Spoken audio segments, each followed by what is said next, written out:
Malalim na ang gabi nang mapansin ni Ruben na malamig ang hangin sa kanilang banyo.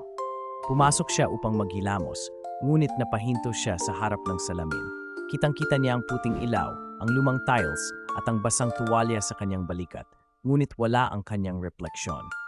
Sinubukan niyang igalaw ang kamay, magpakita ng ngiti o magkunwaring sumayaw, ngunit tanging bakanting salamin ang bumungad sa kanya. Lumapit siya, kinapa ang malamig na salamin at kinilabutan ng walang sumalubong na anino. Sa gilid ng kanyang mata, tila may aninong dumaan sa likuran niya. Napalingon siya, ngunit mag-isa lang siya roon. Biglang bumigat ang paligid.